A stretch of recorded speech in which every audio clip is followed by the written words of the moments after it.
Hello everyone, my name is Tony and I am part of the FHR team and I am filming this tutorial session for those of you that weren't able to attend the new to program workshop for the A3 module.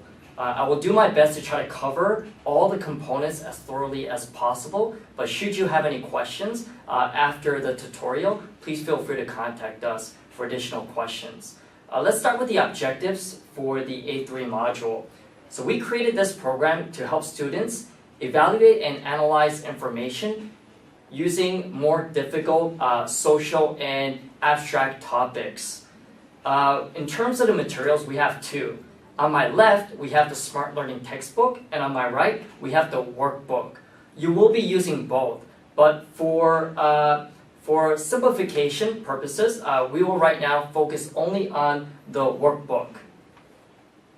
So let me just shut down the screen for the Smart Learning textbook so that you don't get confused. We will go back to the Smart Learning textbook afterwards. Okay, so looking at the workbook. First, we will start with the skill theory component.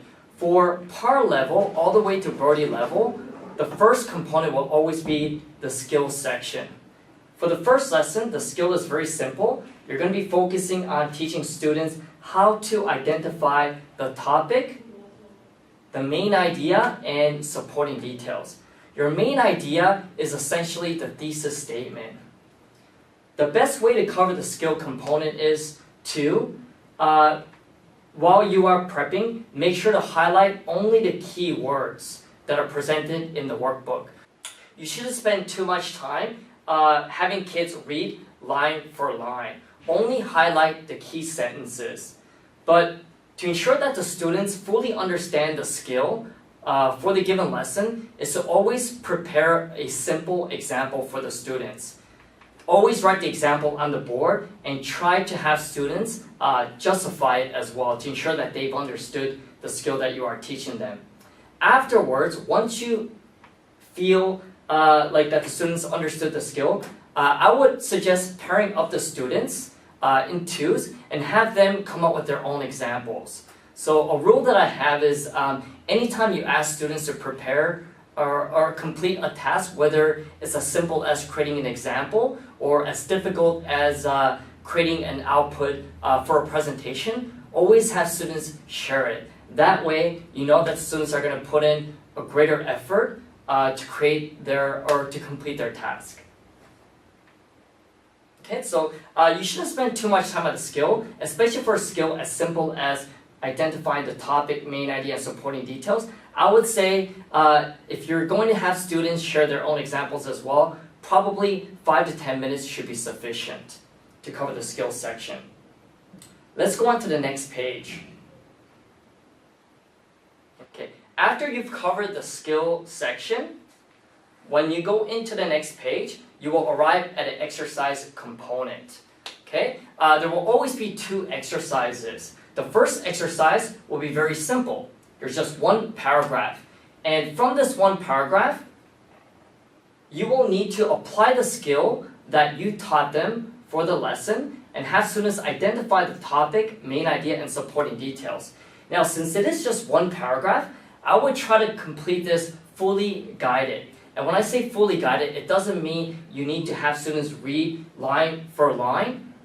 Just have students read the first two sentences and make sure that you are helping them arrive at the key details. So for them to identify the main idea, of course, students need to first find the topic and find out what the author is trying to tell them about the topic. And that will be the main idea. And afterwards, you want to help students predict how to arrive at the supporting details. So in order to do that, you want to make sure that students are able to identify clues such as transition words, and also when they understand what the main idea is, they should understand what supporting details they should be looking for. So for instance, if the thesis statement was there were several causes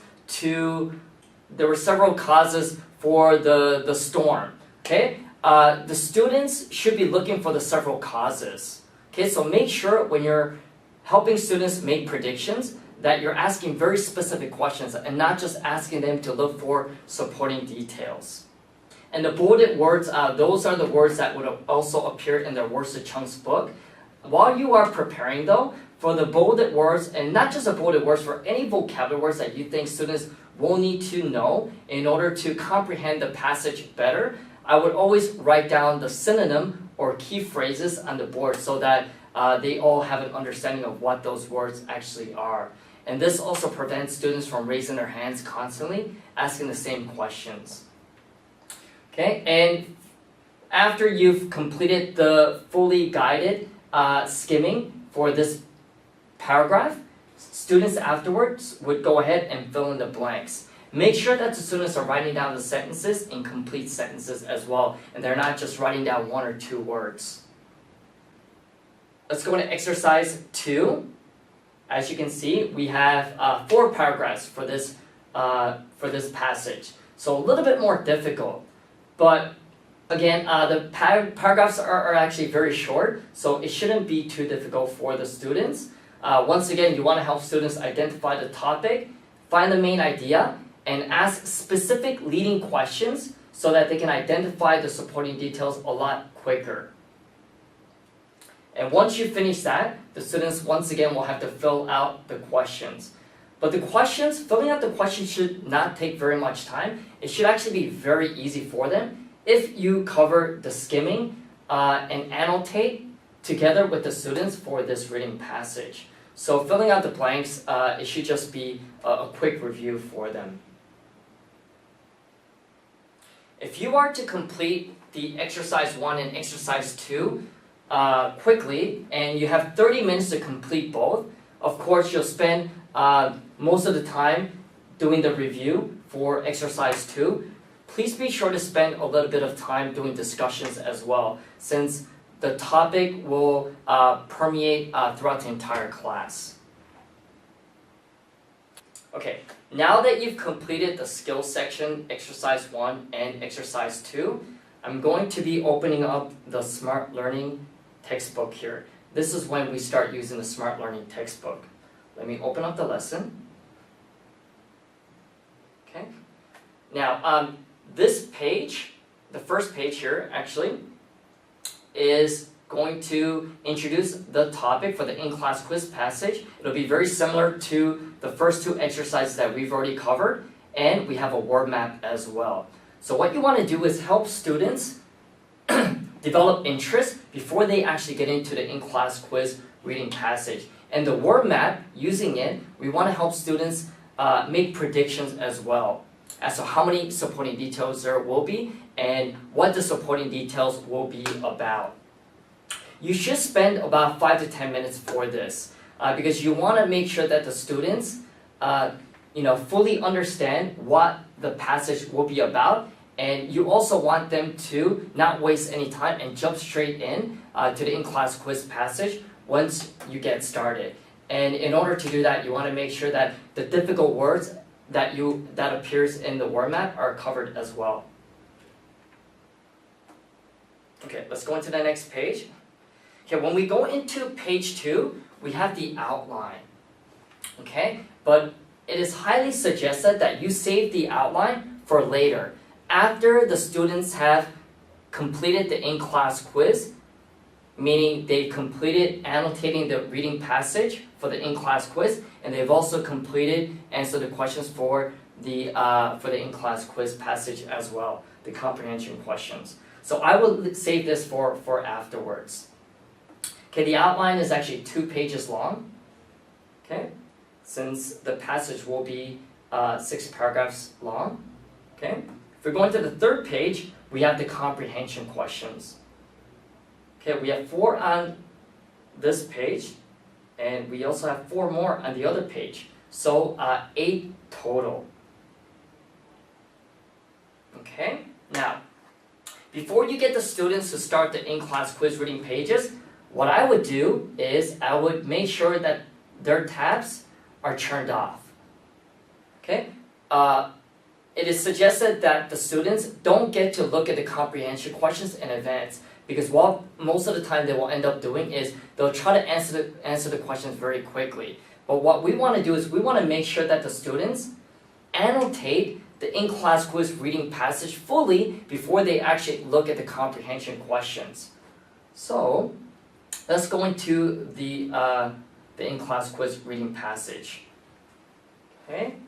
The in-class quiz reading passage will be in their workbook. Okay? It'll be very easy for them to annotate since it's going to be in their workbook and not in their Smart Learning textbook. For the first few weeks, I always suggest that the teacher should always cover the first two paragraphs together as a class. Okay? Make sure you do help the students identify the topic. The thesis statement or the main idea, you don't necessarily have to find it for them, but try to help students identify clues that may lead them to the main idea, and also help identify clues as well that'll help them find the first supporting detail. Okay, so help them get started.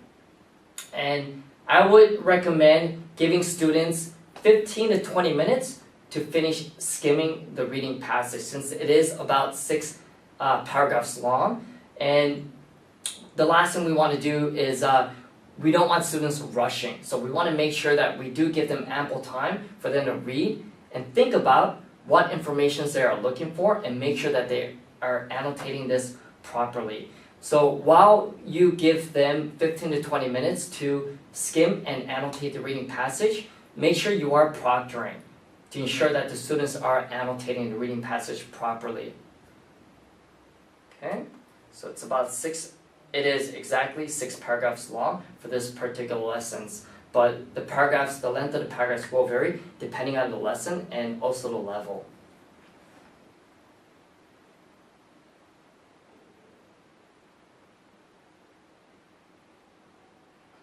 Okay, so once the students have finished skimming and annotating their in-class quiz reading passage, that's when you would open up the Smart Learning textbook and have students look at the comprehension questions and get them started.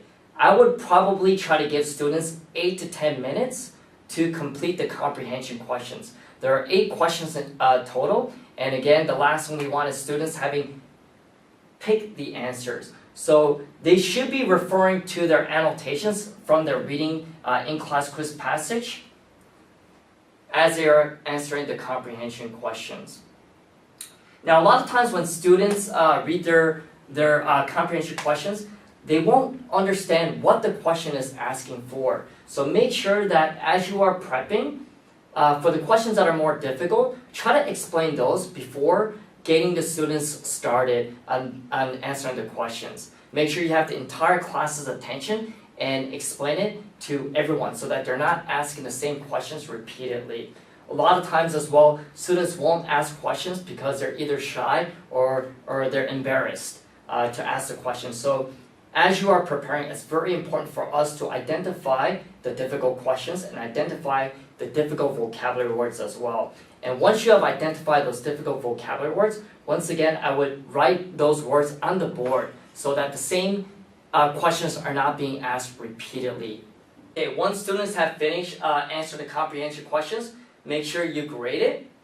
And it's highly suggested to keep their scores on file. So have some sort of a progress report template created and make sure you record the score so that you can keep track of their progress and update them as well on the progress that they are making. Remind them that it's it is very much okay to get very low scores on the in-class quiz passage because they're not really easy questions. Okay, and especially for the first few weeks, it's going to take them some time to familiarize themselves with the different question types. So make sure that you are focusing on different question types for each week and focus on the more difficult questions during your review. I think the reviewing of the comprehension questions should be a lot easier since the reading passage will be in their workbook and not everything's just going to be contained in a Smart Learning textbook. Okay, once you have finished reviewing the comprehension questions for the in-class quiz passage, that's when I would go back to page 2 and try to get the outline started.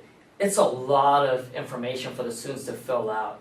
Okay, but once if they have annotated the reading passage effectively, then ultimately all they need to do is actually write down the keywords to fill in to these blanks here. We don't want students spending too much time writing incomplete sentences. Okay, so this could actually take up a lot of time, even though they only have to write in a few words. So I would suggest maybe doing the first 2 paragraphs together with the students and assign the rest for homework.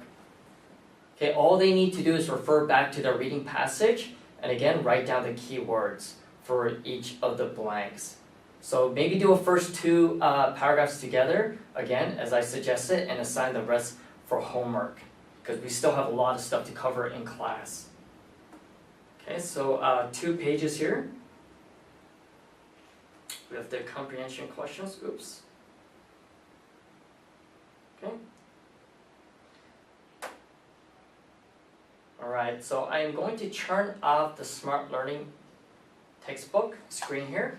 Okay, and I'm going to swipe my workbook to the next page. And so after you've covered a couple of paragraphs for the outline in class and assigned the rest for homework, the next section we arrive at is post-reading. This is a very simple activity for the students, and it really shouldn't take them more than 5 minutes to complete this. In the past, I used to always assign this section for homework because it was so simple and I actually didn't want to waste time in class completing this. It's simple paraphrasing. The students are provided with a chunk and all they need to do is substitute words that have similar meanings. Okay, so if you feel like you're running out of time, I would definitely assign this for homework and check it the following class. Very simple paraphrasing activity. Okay, I'm going to swipe to the next page, and we have summary writing.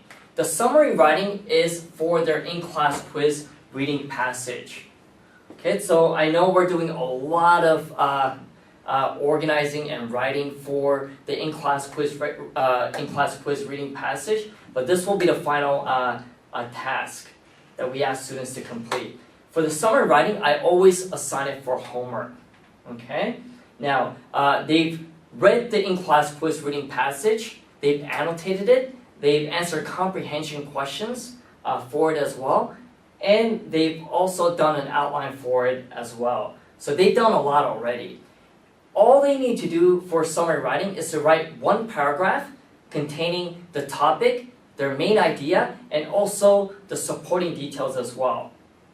They can simply use their outline for this, refer to their outline that they should have created or completed for homework, and just write down complete sentences for the supporting details, and thesis statement as well, of course. Make sure the students are using transition words to connect the sentences. To make sure that the students actually use the proper transition words, I always tell them to circle the transition words so that I can see it when I'm checking their homework in the following class.